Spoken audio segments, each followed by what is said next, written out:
That's a neat euphemism. The manager gave us a speech. That's it was a rocket. You know, they'd been blasted at half-time. We saw Anthony Barry, the assistant coach's interview, where he was really forceful on them. He was punchy. They weren't happy. They've come out really aggressive at the start of the second half. I mean, the Jude Bellingham argument is over. We've spent the last 3 or 4 months, right? You've been at sort of the forefront of this about whether it's Jude Bellingham or Morgan Rogers. We can't be disrespectful to Morgan Rogers because he's a really good player, but Jude Bellingham is the absolute top player. We've got fantastic players in Bellingham and Kane up top. If the other 8 just play around them and feed them, they will win us football matches, and they've done that today. And we were saying this just before we went to Harry Kane here, Ian. England have got runners, they've got pace, and as Royce just said, people who want to run in beyond, and here's a perfect example. Brilliant play from us, the way we played out. You know, Emma done it brilliantly on a chalkboard. Emma done brilliantly showing us this, but like the fact is, it's the movement and the one touch and the ball in the back.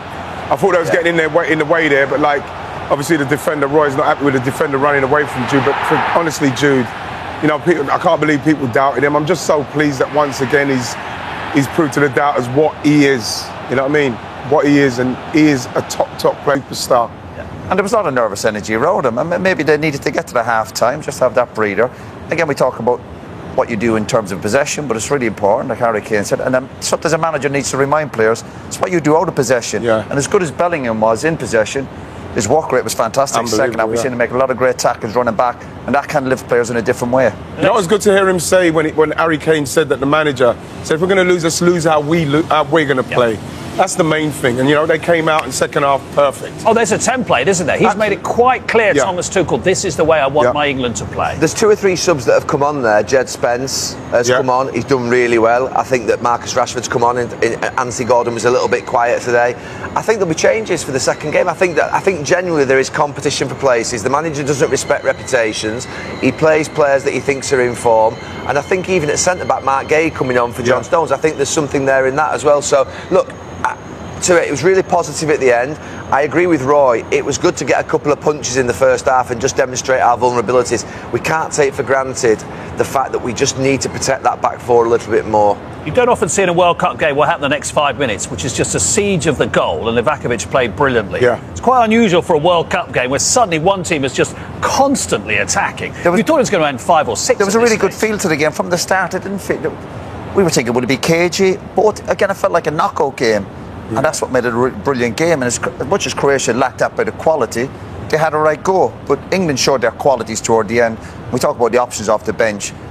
The English success, you need Kane obviously at his very, very best. But competition from within the squad will drive this team to the latter stages, and whether they can get over the line obviously remains to be seen. Yeah, I thought the game was too harsh, really. I thought first half we was okay. Really disappointed to concede in the way we did, the way we dropped off. And credit to the manager. The manager gave us a speech at half-time just to say, look, if we lose, if we see a man in front, we go. And just the intensity we went at, I think that's our biggest strength. So we're going to have to use that more this tournament. Is that the template? Is that the level now you've set? And higher maybe, that sort of early part in the second half? That second half for sure. And even the way we controlled the game, you know, once we went ahead, we never really looked like we was in danger. We controlled possession well, and then obviously scored on the counter-attack, which you can do in these type of games. So we had a spell there, first 20 minutes, where we could have scored 3 or 4. But in the end, you know, it's 3 points on the board and a great start. And Jude Bellingham at tournament level again, like you, coming good. What it matters. Yeah, great goal, great run, great finish. But you can see the desire from Jude. You know, you can see it in training. The competition we have in the place is a high level. So whoever plays, everyone is ready. And you saw Jude is, you know, was itching to get out there. And what a fantastic goal! Sweet Caroline is already playing. Well done. Thank you, Harry. Thank you very much. Thank you. And the confidence they get from creating so many chances in that 5-minute spell. Of course, they need to take them, and they want to take them. Sometimes a bounce of the ball, the goalkeeper plays extremely well. But for 5 minutes, it was attack v defence. It was. They were on the ropes. You know, Jude there. That was just after he scored the goal. You know, we straight in again, and it was a definite like they were really wobbling. You know what I mean? A bit great there to try and get another goal in that time. But by this time, I didn't think that they were going to cause us any more problems. That was brilliant. The keeper for them, it's made some unbelievable saves.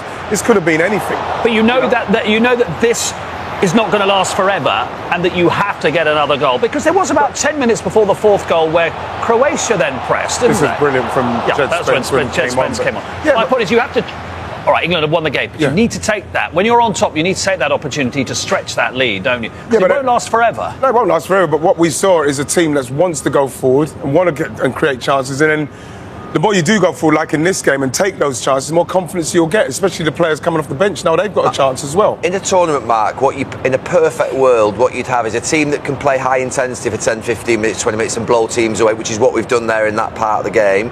You'd also have a team that can sit back and soak up a bit of pressure when they're on top.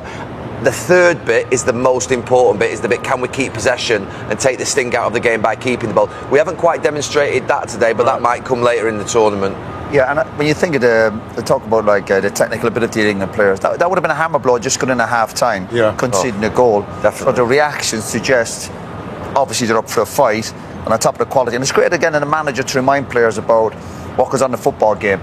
You got to run, you got to close people down. Never forget that side of it, because all this talent without that other bits is no good to you. So they found that little bit in the second half, and I thought they did control the second half. Yes. Mark, when they said that they were going to listen to the assistant manager Anthony Barry, I think, what we're listening to him for? And then obviously you're just thinking the assistant manager's going to come on, he's going to say, yeah, it's blandishments, you're bland, say nothing, bit vanilla. He came out, he was fuming. He was absolutely fuming with that first half performance, and it told us a lot. It told us a lot about the mentality of how Thomas Tuchel will have been ripping into them at half time. Harry Kane called it a speech. That would have been, I think that would have been quite forceful words, and saying that's not good enough. We can't be like that. And then just see how many of the finishers, the subs, the finishers is the modern term, isn't it, were involved in that fourth goal. I mean, there's so many of them. Spence was involved, Saka was involved, Rashford finishes it. I was delighted for someone like Jed Spence, because he's somebody that's got a little bit of criticism, saying that, Jed Spence, he can defend. But look at Jed Spence trying to get forward, even with the chance we just saw him get there, where he just missed out with the keeper. But then Saka coming on, you know what I mean, calmly setting it in for Rashford to finish so brilliantly. Something it didn't look like we could ever have done in the first half with that left side. We've got 5 in the box right here. I tell you, honestly, when those lads run forward at the speed that they are, they're going to be unplayable to certain teams. They really are. Honestly, look at this. It's devastating, the speed of this. No matter who you are defensively, Roy, that many people, speed running at you is a danger. When the game is stretched like that, of course, you've got pace. You can't coach that. You've got pace and power. And obviously, how many times we've seen Rashford, poor defender, he's got to keep Marcus on his left-hand side, but beautiful. And when he gets on that side, again, the power, we've mentioned earlier, the power of his instep, his finish, is absolutely fantastic. Beautiful. And as soon as he turned back inside, it was a goal. And you see the manager, they enjoyed it, didn't they? He was just holding his hamstring after the game, Rashford. So we don't know, because sometimes that's what happens. And Rice, of course, came off, and he's been nursing a back injury for a couple of months, Rice. So you're just going to have to be careful. I think in a perfect world, you beat Ghana respectfully, and then maybe you can think about what you're going to do after that with the Panama game. Yeah, well, I think that your hope is precautionary, obviously, but like the fact is that I thought that when we did go 3-2 and we were really on top of him, I thought, it might be a good time just to take him off. I think it is precautionary more than anything else. Hopefully it is. But like at the same time, we have got players that can come on and do. You drop Jude back, you still got Elliott, them two to play together. We've got cover. We've got cover for people. Mark, at the start of the game, what we were worried about for England was that Luka Modric was going to run the game. That didn't happen. Obviously he's a great player, but he went off, I think, after 55 minutes. It was just too much for him. And our lads, to be fair, this is him sort of... England pressed him from the word go, didn't they? Honestly, Elliot Anderson in particular, we really targeted him and sort of got around him and didn't let him dictate the game. In years gone past, England teams have stood off players like that and let them have 100 passes. These lads didn't do that today, to be fair to them. And he never quite got his rhythm, so he's been pressed immediately, and then a couple of moments later, from here, he gives away the penalty when he brings down Madueke, and then we have the situation with the twice taken penalty. Just... for the first time ever, looked like he was half a beat off. Yeah, which is a problem when you're playing in the middle of the park. Again, your experience can be vital, but if you're not at it and people are running over you, that experience then can cost you, because he's 40 years of age. And England dominated midfield, and that was a big part of winning the game. And I don't think England paid Modric any respect in that sense, and you're not supposed to. No. You're in there, you're battling for your own country, obviously. And that's, again, these were big moments. Big moments in the game. Now, it might have been retaken anyway, because the goalkeeper appears to have left his line, but definitely retaken because Gvardiol, who got to the rebound, had encroached.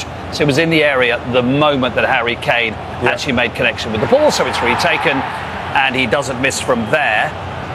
And then after 1-1, they then mysteriously leave him totally alone. One of the best strikers in the world is left alone from a corner. Yeah, which really. is unfair.